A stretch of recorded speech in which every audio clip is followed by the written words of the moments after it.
me see, October the 24th.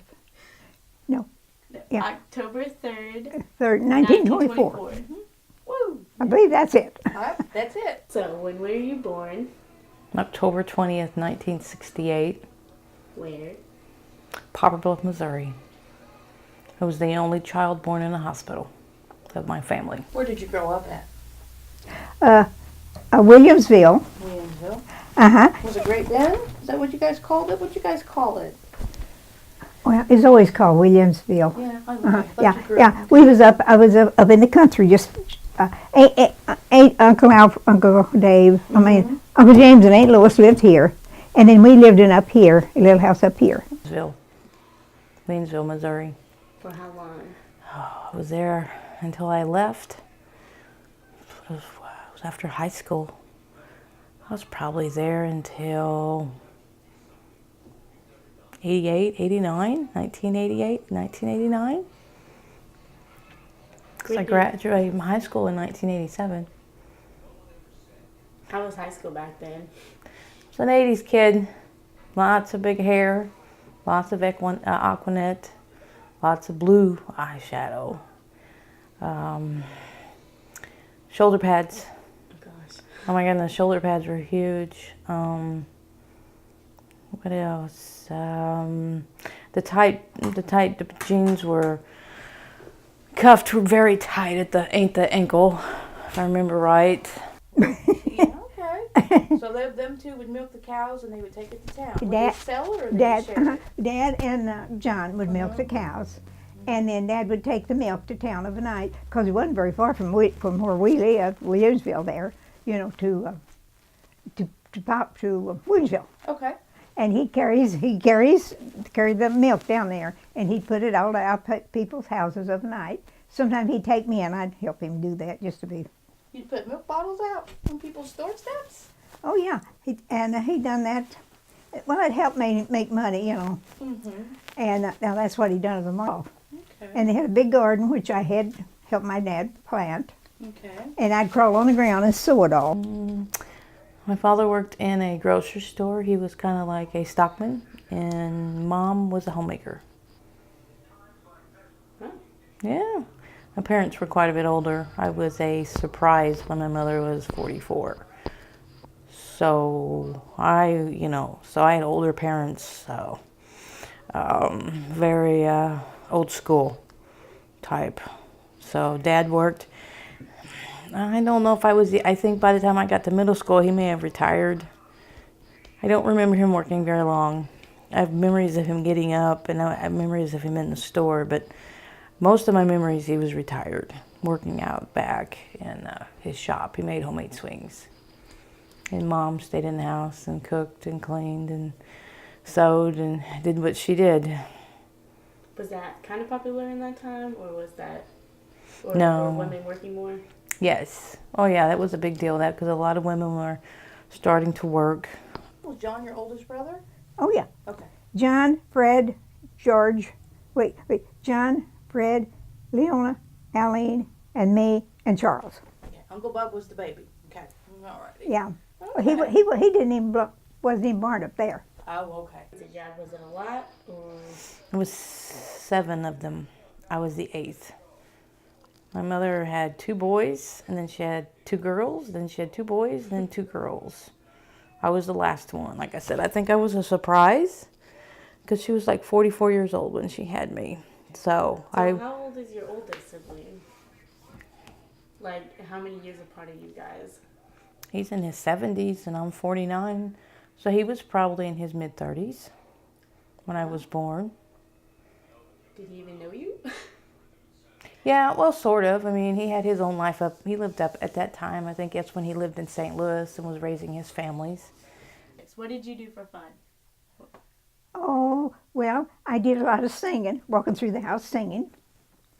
And I made things, I wrote things, I wrote books, and really little things like that. And I've still got them in there, believe it or not. I had a bike. Love that thing. I mean, it's one of those, you get up first thing in the morning, you get on your bike, and you just ride all over the place. Spent a lot of time with the playground. I don't know, dug a hole. I don't How Play was the Barbies. technology back then? Oh, technology. Well, I remember when Atari came out. I was a kid. It was the 2600, I think they called it. I have no idea what that is. I know. Atari came out. It was Pac-Man. I had one for a while. So Atari was a biggie. Other technologies, the microwave came along later on. So the big deal back then was to make microwave popcorn, And that came along. TVs with remotes. Instead of having the dials, they were having remotes with numbers on them. The other biggie had to be the VCR. There was two. You had a VHS, and then you had there was actually three. They had a Beta, a VHS, and then somebody came up with a laser. Kind of they look like the vinyl records that you kids buy today. That one didn't make it very long. The Beta, it was Beta and VHS, but Beta was expensive. So Beta kind of faded out. They were a disc. They were like a big old cassette, about this big. VCRs came out. They were VHS, super cheap. I mean, I didn't pay I was a kid back then, but I do remember all those things, and the way people dressed. Yeah, I would think things were probably okay.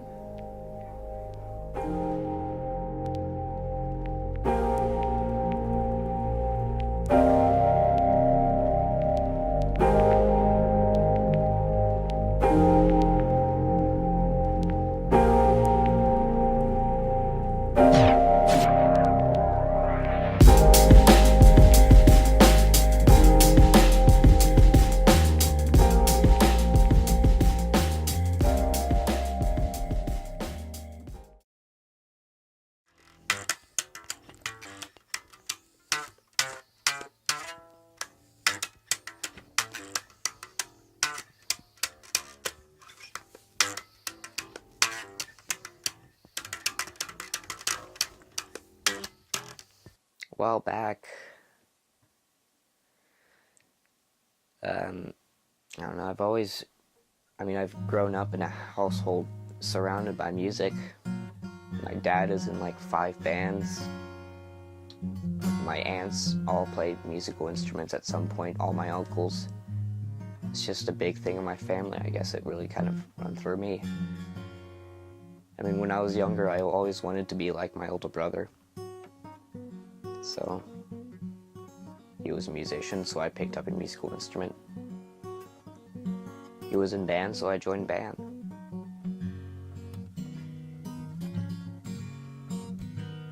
But, I don't know, it's just, after that, it just really blew up for me. Middle school was kind of a hard time. All these kids trying to prove how they're better than everyone else. All these people that don't know how to act like human beings. Treating me like trash. Treating other people like trash. Treating so many of my friends like trash. It was a really hard time for me. If I wouldn't have picked up any music, music was it was my go-to for emotional release. It was a big thing for me. It was very important to me. And if I wouldn't have ever picked up music, chances are I would have been one of those sad sob stories of suicide. I just know it. And if I wouldn't have picked that up, well, where would I be? And I guess I could say the same for many other people. Things aren't going right, so they pick up a musical instrument and start playing. Music has been a big effect on my life for as long as I can remember.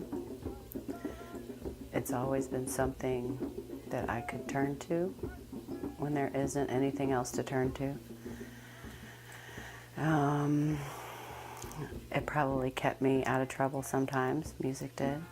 May have even gotten me into a little bit of trouble. I've been going to concerts and following music since I was probably about 14.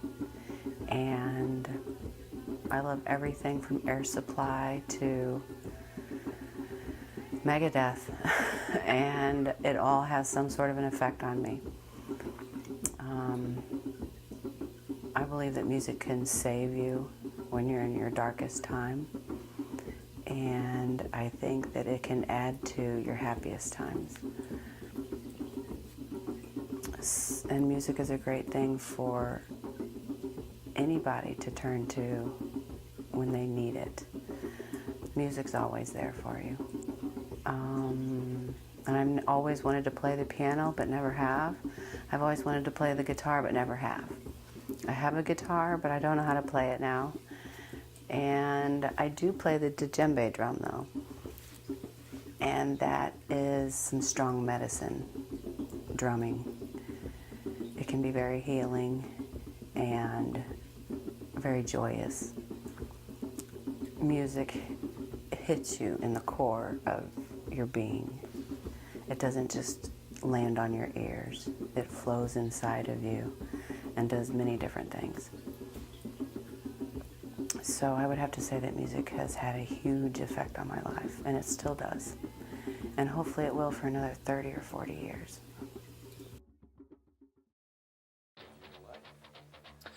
Well, I've got to say that music has affected me in such a broad range of ways. I mean, when I was younger, I listened to it just to listen to it because, everyone likes music. But eventually in middle school, it started to become more and more of a way to release my anger because I suffered from anger issues in middle school, and a band called Five Finger Death Punch, they had a very large array of rage-inducing music, and that was a good way for me to vent my frustrations and anger because, well, no one in elementary school had prepared me for the trials I would go through in middle school.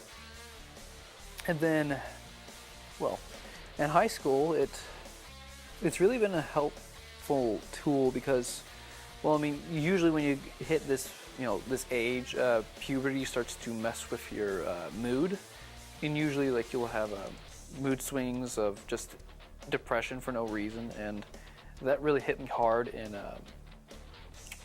freshman year, and more importantly, it hit me really hard about 6 months ago with, but it wasn't from puberty, it was from someone that I was really close to breaking my heart, and for about 3 months I didn't feel good, but that's an understatement. I just felt worthless, more or less, but it was because of music I was able to get myself out of the hole that I had dug myself into, and very grateful for that. I mean, nowadays it's kind of more for a release, where people find ways to get themselves out of their reality so that they can find their happy place, and nowadays that's how music is for me now.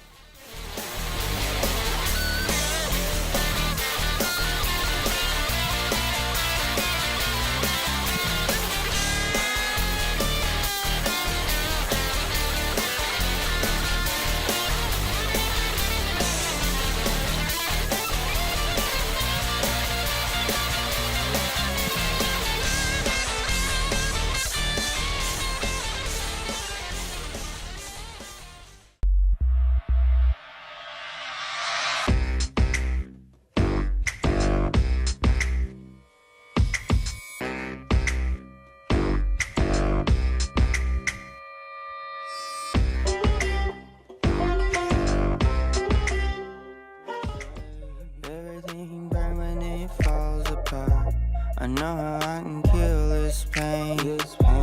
Somehow tell my mom I'm sorry, yeah. I don't have to feel this way. Everything permanent falls apart. I know how I can kill this pain. So that I'm sorry. I think that when I'm high, I'm over you. I think that when I'm high, I'm over you. I don't know why I feel this way. Everything permanent.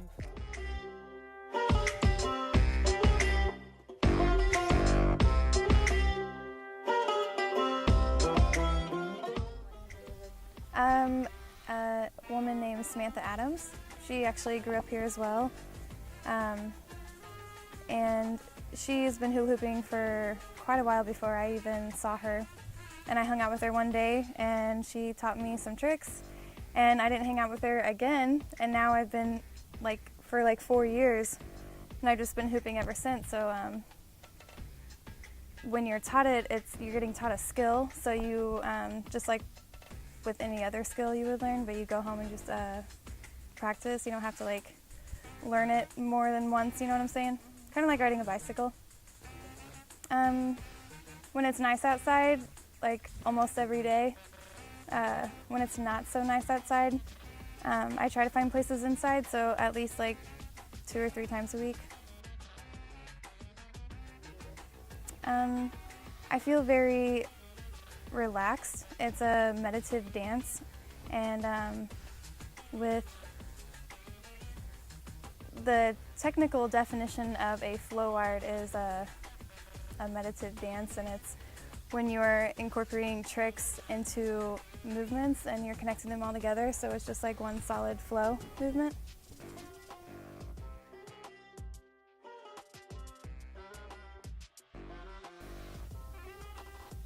I love the freeness of it. I love dancing by myself, so when I go places, I have this barrier around me, and I kind of just form a bubble, and people kind of just keep a distance, and I feel safe and beautiful. I love flow art has taught me so many different ways to flow with my life rather than just in the dance.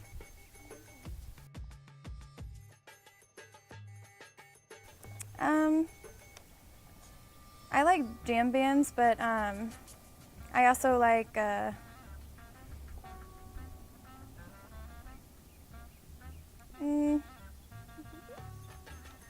don't know, I really like hula hooping all kinds of music. Not really country, but more instrumentals are awesome.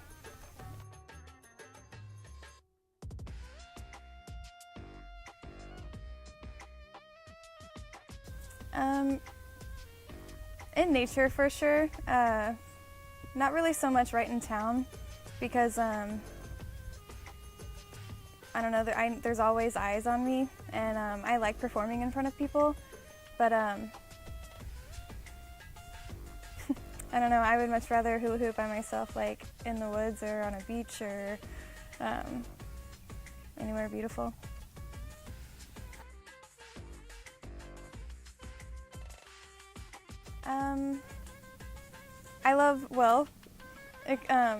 I love how skirts flow. I love when I'm dancing with them when I hula hoop. It's like a beautiful cloth rainbow, and it all just flows together, and I love how it feels.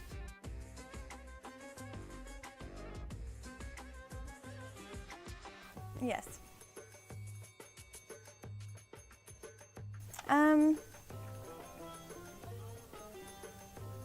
Colorful and free.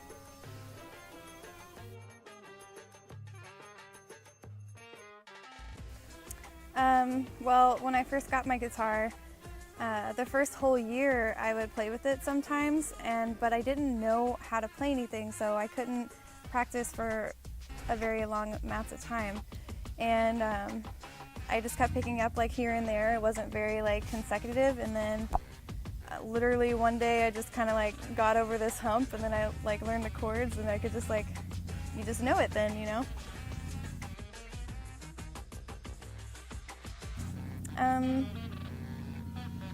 Playing music is a beautiful thing. It's a beautiful feeling when you're making the sounds yourself, and when you're able to play a musical tune. and they all go together. And then singing at the same time as playing guitar was another like different hump I had to get over, because it was weird singing while trying to keep in rhythm too. But I don't know, it was just that one thing I just like got over, and singing with the notes you're playing is magical too.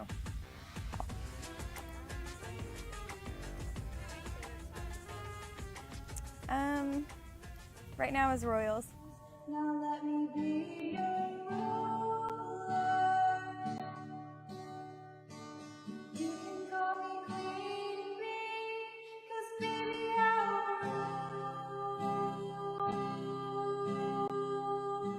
rule. Let me live that fantasy. Absolutely.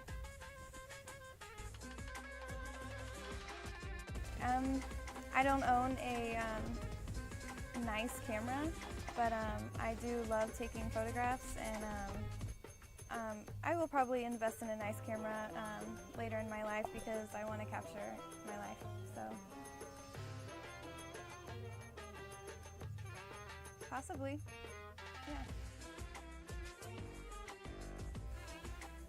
I want to travel, and I can get paid to hula hoop at events, so being a traveling flow artist would be amazing, and I totally see that in my future.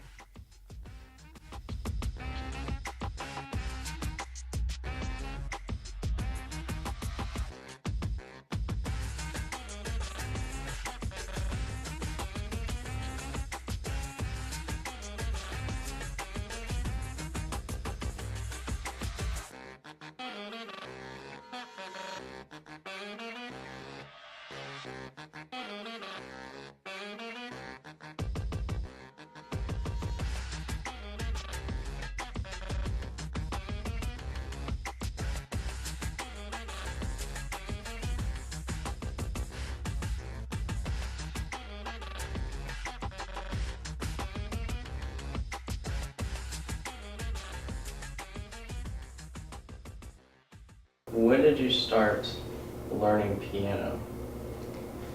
Probably when I was about 12 years old. I'm supposed to say more. I should probably say more than that. Well, my sister had some lessons from my mother, and my dad knew a little bit too. And I don't really remember how old she was when she started that, but I really admired that. So I learned a few songs when I was in elementary school, but I didn't really seriously get into it until I was about 12 years old. And I got a little more serious when I was 15 or so. I started learning some classical. I learned Chopin, a nocturne or two when I was 16. Now I've been working on still some classical stuff, some Beethoven, some ragtime, got that Joplin. Back in PA, we used to live in Pennsylvania, my dad had a friend named David Toller, also went by Frankie, so David Frankie Toller. He was a drummer for the Allman Brothers. He was my first exposure to the drum set. When I was about 3, he sat me down on his lap and took my hands and moved them around, and then I started to be inspired by that and kind of pick things up on my own from that point on. So piano's kind of like a thing that I have to think about, and it's mostly up here, whereas the drums, since I started playing it so early, the sticks are kind of an extension of my arms, and just whatever I think of I do, basically, unless I can't, but that's what practice is for.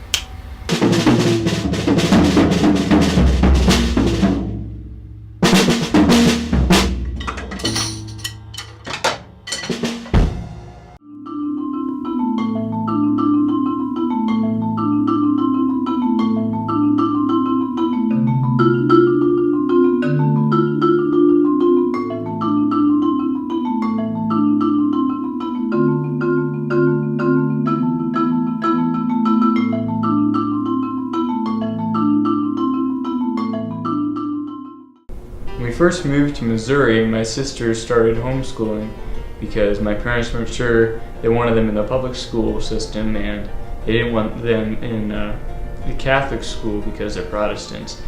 So Mom started homeschooling them. She's a teacher. Maybe a year into that, I started school. Kind of had like a fuzzy kindergarten phase, and it wasn't really full school. It was just kind of playing with Tinker Toys and stuff, and it wasn't a daily thing or anything. But first grade, I started into that when I was 5.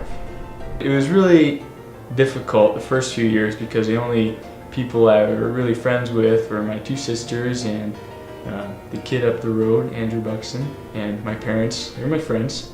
And when I came to school, I didn't know people. My learning style was a little different because of homeschool, and it was an adjustment. I actually went back to homeschool because I thought I liked it better, but eventually I ended up in public school, and I probably settled into that in middle school.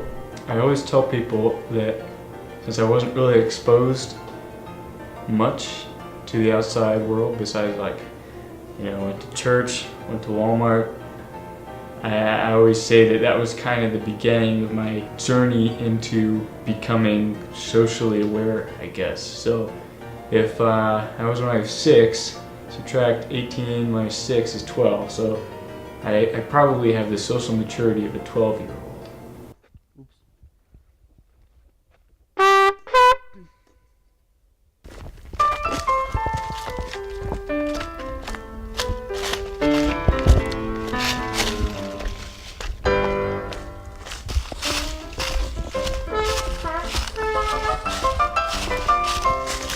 So I built this bridge because I guess just tired of walking through the water to get across the creek.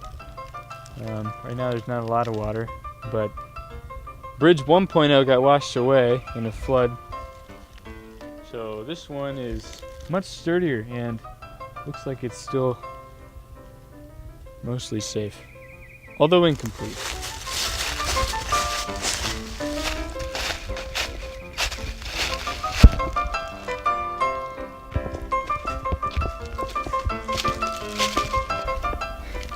This is the fort, whose name shall not be mentioned. Also incomplete. I do that a lot.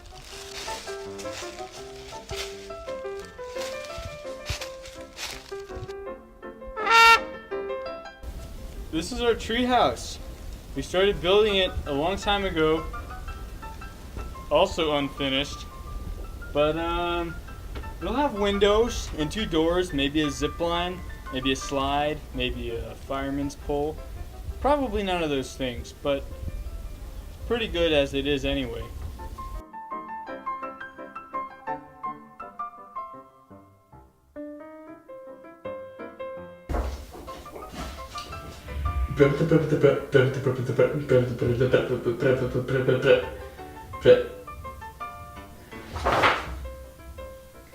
I don't even wear glasses. So yeah, I bounce from thing to thing. But all in all, life is like a collection of these experiences. So whether you call it a phase or not, at the end of the day, it's still a part of who you're becoming and what you do.